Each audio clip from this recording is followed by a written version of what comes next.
Prepare yourself. Your 2022 tax refund might be lower than last year.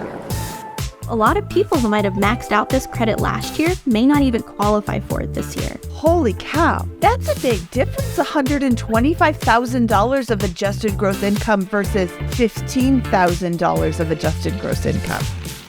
Hi there, my name is Mindy Jensen, and I'm the host of the BiggerPockets Money Podcast. Today, I'm joined by Natalie Kolodij, the real estate tax strategist from Kolodij Tax and Consulting, to share why your tax refund is probably going to be smaller than last year. Natalie, thanks for joining me. Thanks so much for having me. You know I love talking about taxes. I know you do, and that is why you are here. So let's jump into it. Why is my tax refund most likely going to be smaller than last year? Yeah, kind of the long and short of it is we had a ton of credits and things available to us last year because of COVID that have gone away now. So a lot of people received a lot of extra tax benefits that they wouldn't normally get. So if you're looking at last year compared to this year's filing, there's a good chance your refund's going to be lower, and you should kind of be prepared for this. What are some things that are going away or that are changing that is going to affect my refund? Yeah, so there's a few main things that I want to touch on that impacted a lot of people and that you should be prepared for. The first one is the dependent care credit. So this is what you pay for childcare expenses. A few changes to this that are going to have a big impact. Last year for 2021, this was a refundable credit, meaning if this credit zeroed out your tax liability and you had sort of leftover credit, you could get a refund from it, right? If your credit exceeded what you owed. This year, it's no longer refundable, so it can bring you to zero, but it can't generate a refund. So for a lot of people, that can be a hard hit.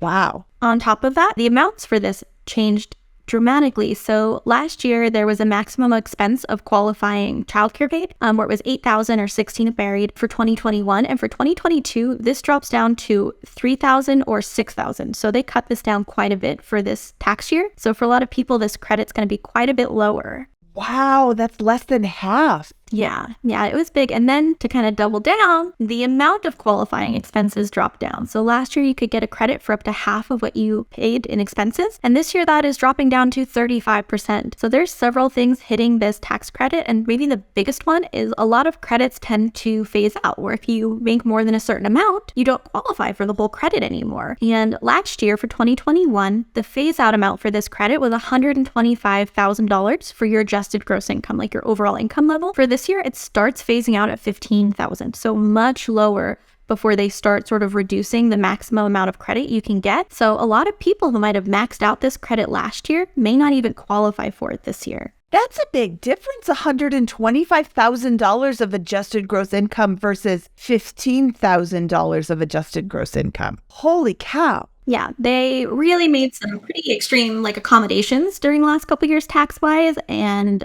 now that those are going away, it's going to be kind of a stark comparison. So that's why we want to give you guys a heads up. That is a really great heads up. I haven't paid child care expenses ever. I was a stay-at-home mom, and then I went back to school or back to work after my kids went into school. Is this more in alignment with pre-COVID numbers, or is this a giant change all around? It is pretty lined up with what we had previously.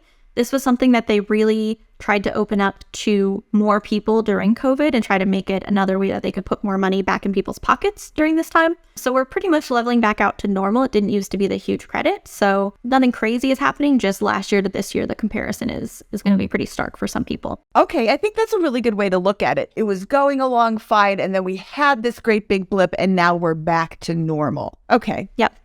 Let's talk about the child tax credit. Yeah, so the child tax credit, this was one that you guys might have received as checks during the year. Like you received the stimulus checks and then also these checks that was basically in advance of this child tax credit. For 2021, same thing here. It was a refundable credit, meaning if it took you down below zero, you could get an extra refund because of it. This year, it's only partially refundable, so there's limits on it. So there's a good chance you might not be able to generate a refund from this credit. Last year, a lot of people were receiving the maximum amount for this. So it was a $3,600 per child maximum credit amount. And this year, it's back down to $2,000 per child. That's where it typically is. And so that was a pretty big drop down. And then they also changed to qualified. So for 2021, any of your children who are 17 or younger qualified, but for 2022, it's 16 and younger. So if you have a 17-year-old in the house, you might not get this $2,000 credit for them this year. So these are all things that can make a pretty big side-by-side comparison in your refund from last year to this year. That's for sure. Now, did they give a heads up to this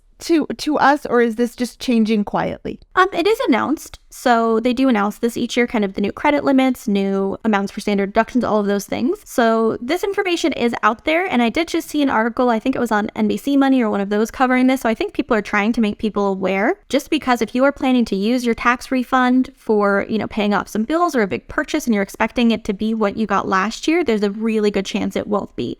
So it's really hard to calculate ahead of time exactly where you're going to land, but just be aware that last year's figure was probably inflated, and looking back a couple of years would probably give you a more accurate amount if your income and other things are similar. Okay, let's talk about charitable contributions. Yeah, so this was one where normally if you donate to charity, you only get a tax benefit for that if you itemize on your tax return. So what that means is normally you can get either a standard deduction that's about $13,000, or you can itemize, which is a combination of deductions you qualify for, your personal mortgage interest, taxes, charitable deductions. You get whichever's higher. If the combination of those itemized things isn't higher than that standard amount, you don't get any additional benefit for them. So what they did during COVID was the last couple of years, if you were married, you got a $600 front page deduction for any charitable contributions, even if you didn't itemize. So this was trying to encourage people to keep giving to charity during kind of this tighter financial time for a lot of people. So you got that regardless. And now this year it's back to only having the benefit for your charitable contributions if you itemize on your tax return. So a lot of people might lose out on a $600 credit there because if they don't itemize, there's not going to be a direct benefit anymore. Okay, so I like to think that I am fairly well informed, but a lot of this was a surprise to me, as you could tell by my face going, oh, every time you would say something. What can I do in the future to make sure that I am more prepared? And I'm asking this as a listener as well. Yeah, there's a couple things. So on that last topic with your charitable contributions, if you look at your total of itemized deductions, if you're close to that standard amount, what might be worth doing is donating double in one year and skipping the next. So that will get you above and get you more benefit. So you can look at timing those donations so that you're doing twice as much one year and then zero the next. So you're still donating the same amount, but getting more of a tax benefit. And then the other things you can do is that you can check out the IRS withholding calculator and take a look at your estimated payments during the year and look at all of that, so that you can kind of get a good idea of if you are going to be expecting a refund or where you're standing, just get a heads up from there. Okay, I think that's really helpful. I think, being prepared and being educated is the best defense against these surprises. I'd really appreciate you taking the time to walk us through these refund factors. Where can people find you online? Yeah, absolutely. You can find my website at kolotax.com or retaxstrategist.com, and you can find me on all social media at retaxstrategist. For the Bigger Pockets Money channel, she is Natalie Kolodij, and I am Mindy Jensen, signing off.